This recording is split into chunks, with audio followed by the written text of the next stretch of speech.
Welcome to another episode of Cooking with Carolyn. Today we're making Carne Asada tacos with cactus salad, and to drink we're actually going to do a cocktail, and we're making watermelon mojitos. So I can't wait to get started. Let me talk about the flat meat first, which is what we're going to use for the tacos. Flat meat is really becoming, I guess, in mainstream, a popular cut of meat, which most of us in Southern California had already known about. Very inexpensive and flap meat, and when I say flap, I mean F-L-A-P, and it's taken from the flank part of the cow.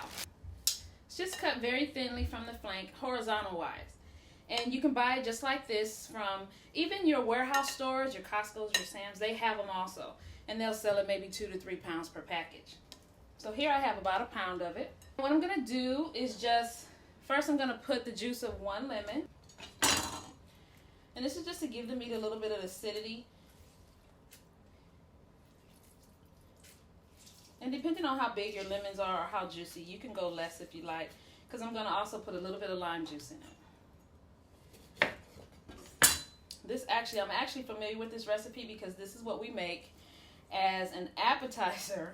Leave it to us to make a meal out of an appetizer, right? On my mother's side, during our family reunions. And the cactus salad, well, that's a whole nother ball game. I can't wait for you to see that.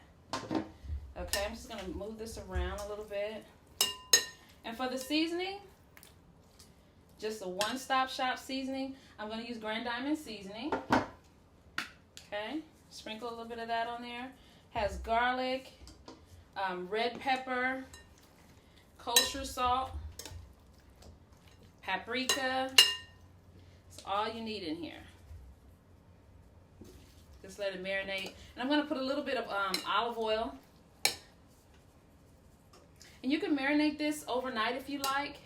We do so much at our family reunions. We'll do probably a few dozen pounds of it, because you're going to chop it up and we're going to put it on tortillas and serve it. And we usually serve this on Saturdays, which is the day we have barbecue. We have our barbecue. And this meat goes on first. And this is what you eat while you're waiting for the barbecue to be done. Okay, so I'm going to put this to the side over here, and I'm going to cover that and put that in the refrigerator.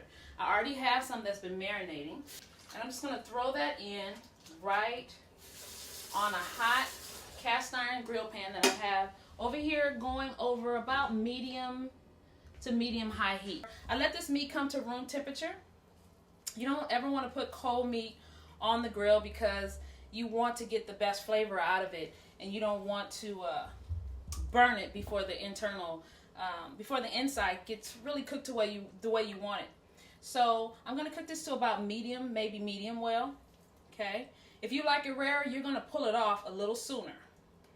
Okay.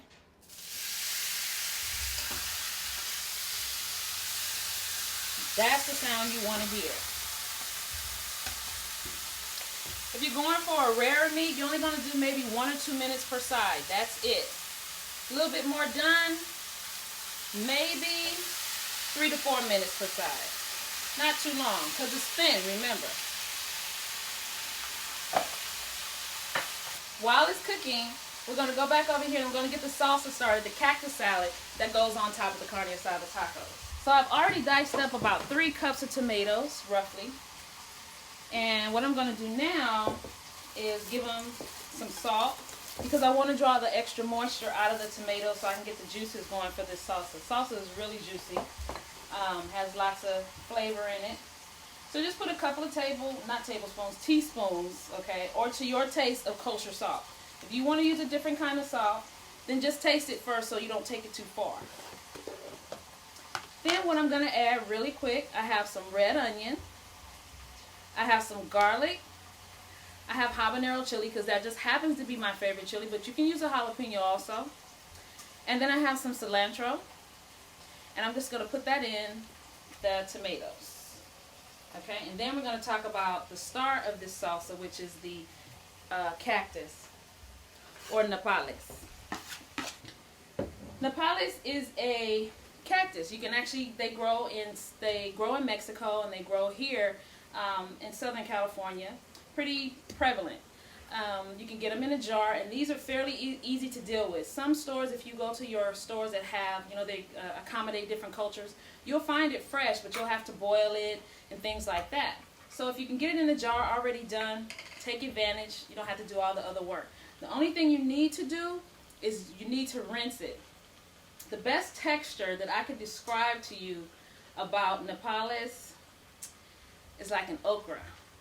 Now, if you ever dealt with okra and it's kind of slippery, that's what Nopales kind of feel like when you take it out of the jar. So we're going to rinse it in some really hot water and get that off, and then we're going to chop it up and put it in the salsa. My water get hot. And dump this out.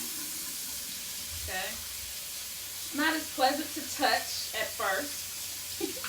Just rinse it off really good. And then usually boil it in the jar. When you empty it out, you're going to find like some onions. You'll find maybe a jalapeno or two that they've used to flavor it in the jar. And that's fine. It's not really spicy. You can flavor up Nopales or Cactus any way you want to. Sometimes in Mexican cooking, they'll use it in eggs. They'll use it in some dishes that they eat in the morning. Or you'll find it a lot in salsa or on top of carne asada like we're doing today. Okay, I think that's good. Okay, so I'm going to take off this carne asada. I'm just going to take a break from the salsa real quick and take the carne asada off. And if you have some juices in the bottom of your pan, don't panic. That's just the juice from the marinade. I'm just going to pour that off really quick and put the other piece on. Just give your meat a good shake before you throw on your next few pieces. And when you do this outside on the grill, which is that time of year, it's getting to be spring and we're outside grilling a lot more, you'll be able to, this will cook much faster. Trust me, don't leave it on there too long because it'll burn if you leave it. Really it will. So we'll let that piece cook and we'll let the other pieces rest and we'll get back to our cactus going in our salsa. Okay. So it only takes, see how it acts now? It's nice and clean. All we have to do is give it a little rough chop. The taste I can describe with the cactus, maybe like a green bean. It's really mild. It's not overpowering, so you don't have to be afraid of it. Give it a try. And if you're really afraid of it, buy a small can first and incorporate it in your salsa. Give it a shot. Okay. And if you don't like it, then at best you got some really good fresh pico de gallo there waiting for you to use. So it won't be a waste. But this is just another way you can stretch your taste buds a little bit more and try something maybe you've never had. This is part of my duty when we have this at our family reunions. I have to make this. Can you imagine making a big, like a bowl 4 times as large as this? All that chopping. And you could do your chopping of this salsa in your food processor. The only thing I would warn you on is don't let it take your tomatoes too far. You don't want to pulverize your tomatoes to a point to where nobody really recognizes what it is. Okay? So just give that a stir. Alright, now I'm going to squeeze the lime and some lemon over it. I'm just going to turn my back just a second to turn my other piece of flap steak over. Okay, remember 1 or 2 minutes. Now let's get the lemon in here. Ideally, you could do this also ahead of time, so this will already be ready. To hold my hand over so I can catch the seeds. Okay, and our salsa is done. That's it. Your cactus salsa is done. Take a look at that.